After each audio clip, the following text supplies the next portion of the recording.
Well, today we just want to welcome you to Pursuit. Your dad's gone. We want to welcome you all to Pursuit Youth. And in case you don't know, AB is our special guest. Um, Yeah. AB, why don't you tell us a little bit about yourself? Oh, we're starting. Okay. Um, yeah, my name's AB, as all of you know. I turned 20 during quarantine, which is kind of fun. I'm currently studying engineering, and on my free time now, I like to go on YouTube and watch videos for hours on end, which is really unhealthy. But yeah, that's Like, what what I kind of do. videos? What kind of Um, videos? Lately it's been Animal Crossing. I've been really getting into Animal Crossing. But if not, it would be like cooking Park. videos, especially. Oh, Hannah I and just I turned also turned 21. 21 during Yeah. quarantine. Happy birthday, How did you celebrate? Chandrak. Hi, Louis Mark. Okay, so anyways, you're watching that. So hi, Delaire. I know you like food, and you said you just had lunch. So what's your favorite food, Oh my AB? gosh. That's a very hard question. I love food equally. Um, my go-to would be like sushi. Sushi or chicken Yeah. karage. Ooh, karage. What's karage? Or Just sushi. kidding. The fried It sounds chicken. it sounds Japanese. Hi, Emma. Oh, it's Yeah. fried chicken. Yeah. And see, that's the thing. If Chipotle. you look at the Chipotle comments, they is love not all real of it. food. You have to go Chipotle to is food. Mexico to experience the Literally real thing. everything. I literally Everything. ate fried chicken yesterday for lunch, dinner, and today's lunch. Ooh. And I might be eating some more if there's some left for Oh dinner. my gosh. I hope you don't end up with wings. But anyways, it's funny because last week I was asking the girls in grade 11 and 12 group if they had a special pizza that was bought for them by their parents, and their parents really, maybe drove all the way to Seattle to get it for them, if they would share it Oh. with a friend. And at least a couple of them says, no way, my pizza is my pizza. But there's something about food that actually connects us in a special way. And it's not just talking about it or posting about it, but when Right. we actually eat together, there's something intimate about it. And so today we're going to talk about a meal that took place in the New Testament. But we're also just going to touch on how today is actually the Jewish Passover. So Jews around the world are celebrating Passover. I'm not sure, are you aware of what Passover is? So it's actually, yeah, Passover. It was actually a time in Jewish history when the Jewish people were enslaved by the Egyptians, and they were suffering so much, and God wanted to set them free, but the Egyptian Pharaoh wouldn't let them go. Mhm. And so the time came when God was just going to say, enough is enough. I'm going to set you guys free. And he says, what I want you to all to do is to kill a lamb and to have supper together Mhm. and paint the blood of that lamb on your doorposts. But stay inside, just like our government is telling us now, stay home. So God told Oh, they them, were the first stay quarantine. home, don't go Mhm. anywhere, stay inside, and just make sure there's the blood of the lamb on your doorposts. And Right. so everyone who actually followed that instruction, none of them lost lives. None of them were hit by the plague of death, and they were saved. And that night, the Egyptian Pharaoh finally let them go, and they left the country. And they were set free. And so to this day, Jewish people still celebrate the Passover by having a dinner on this particular Wednesday of the month. And actually, I was hearing the news today, they were announcing it in Toronto. And for us who believe in Jesus, who follow Jesus, we recall that this was also the day when Jesus chose to celebrate the Passover by having a dinner with his disciples. It was the Last Supper, and this evening was actually really emotional and special. Special in that it was going to be the last meal that Jesus was going to have his disciples before he was going to be crucified. And the emotions around it was like there was a lot of uncertainty about what was going to happen, Mhm. because suddenly, Jesus is washing his disciples' feet. Jesus takes the bread, he breaks it, he gives it out to his disciples. They dip it in the wine.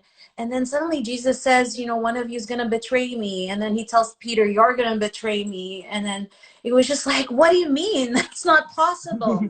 You know, there's just all these emotional things happening at the dinner, which is typical of a family dinner, right? I don't know. Have you ever had drama in a family dinner? Ooh, yeah. We'll talk about that. Yeah, so there was drama in this dinner, and but after this dinner, that was also when Jesus prayed. If you remember the prayer in the Garden of Gethsemane, where he was in so much pain and anguish that there were like sweat, like there was like blood coming from his forehead, and that was when Judas actually betrayed him, and he was arrested. And Peter later betrayed him. So this was a very, very emotional, painful evening for the disciples and for Jesus, because all of a sudden, not only had Judas betrayed him, but his disciples, his closest friends, all ran away and fled for their lives, and Jesus was abandoned. And so that's the day that we remember today. Wednesday, the Passover, is also the day that Jesus' life was going to be the sacrificial lamb for the sake of the world. So just as the Jewish people were saved from death by putting the blood of the lamb on their doorposts, everyone who places their faith in Jesus now, we get the blood of Jesus on our lives, and it protects us from spiritual death, right? And so that's what today's about. That's what this week is about. And we're going to connect that to today's topic, because today's topic was actually a story in the book of Mark where Jesus feeds the 5,000, and he actually breaks bread at this special time, and it was like foreshadowing the breaking of bread that Jesus would do with his disciples. So today's big idea is that Jesus multiplies what we give him. When we bring whatever we have to Jesus, such as our talents, our time, and money, he will multiply our efforts for his kingdom's sake. And that's why we invited AB to join us today, because he's had a lot of experience with that, seeing God multiply his giftings and talents, and I think God's blessed him in more ways than we see or hear. But before that, let's just quickly go over the story in the book of Mark. So we're actually looking at Mark chapter 6. And the background to the story of Jesus feeding the 5,000 in Mark chapter 6 is that Jesus, you know how Jesus was going around healing people, freeing people from demons, caring for women who were sinners, and just offering forgiveness. Suddenly he tells his 12 disciples, now it's your turn. So he actually sends them out 2 by 2, and they do the same thing that he was doing. Just like last week, we talked about sharing the gospel. They started going out, praying for the sick, freeing people from demons. And after they did all this, they came back, and they had no time to eat. So they were all hungry and tired. And Jesus, you know, he noticed it, and he said, come on, guys, you need a quiet space. You need to relax. You need a break. And so he says, let's go to a quiet place. Let's take a break. And they decide to do it by going on a boat. Hi, Aaliyah. Hi, Adnal. So they actually decide to transfer to another place by boat. And hi, Greg. And the people heard about it. They knew about it. So then what they did was they walked and got there before the disciples did. And so even though they wanted a break, what they encountered was this huge crowd of people who were very hungry to hear from Jesus. And the thing is, like, I don't know, AB, if you were Jesus, how would you feel? It's a lot of people. I don't know. That's an interesting question. Like, you want a break, and then all of a sudden you see this whole crowd. How would you feel? You're hungry, you haven't eaten, and everybody's there waiting for you to like give them some kind of spiritual encouragement. How Sounds do you like think you'd respond? Okay. Sounds like every Wednesday. I don't know. That he probably felt super tired because he was human. So yeah, I feel like he was still feeling a little bit of like getaway kind of vibe, but Hmm. it's Jesus. I mean, he was still Yeah, gonna I do think it. like if you were in showbiz and you really needed a break, like you know how some actors they just freak out on paparazzi? Right. It's kind of like that. It's like, hey, Hmm. I need a break. I need to be alone with my family. And me and my brother, we encountered that actually in New York City. This really respectable guy, and he didn't want a photo, he didn't want anything. He's like, I need a vacation. But Jesus, what he saw was the people needing him. Hmm. And so it said that he had compassion on them because they were like sheep without a shepherd. Hmm. And so he's like, these people are so spiritually hungry. They have no one to look after them. Despite how I feel, despite how my disciples are hungry and tired, we're just going to give them the spiritual food they want. And so Right. Jesus kept teaching these people and they kept listening. And then the disciples noticed time is like getting late and these Hmm. people are hungry and we're in a remote place. They can't find food here and we can't feed them. So they bring this up to Jesus and Jesus was like, you feed them. Like, what? Like, what? It'll take half a year's salary to feed these Yeah. thousands of people and none of them really had a salary.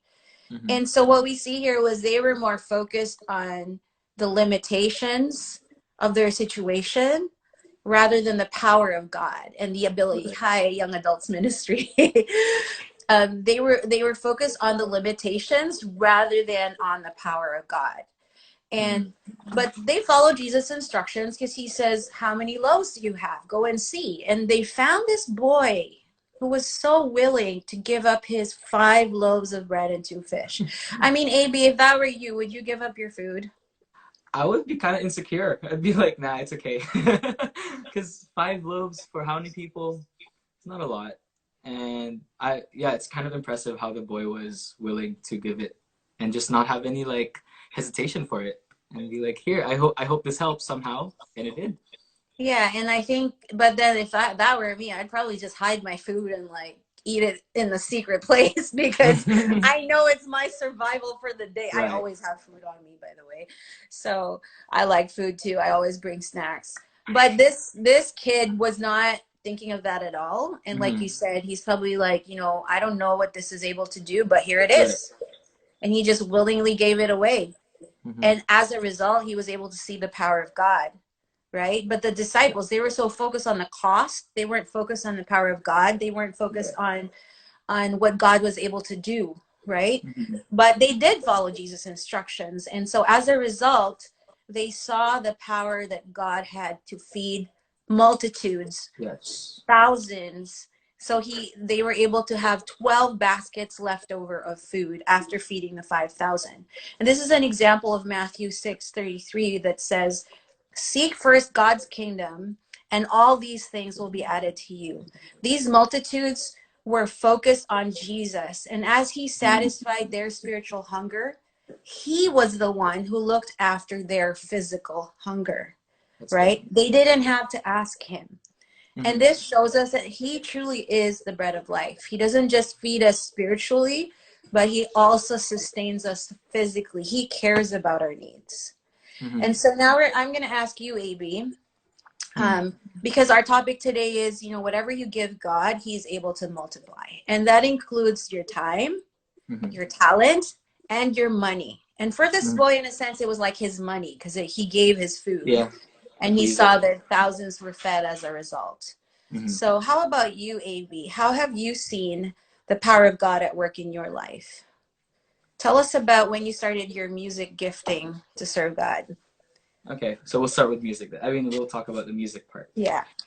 Um, it's funny because I feel like if for people who go to FIC, they know me as the pianist guy.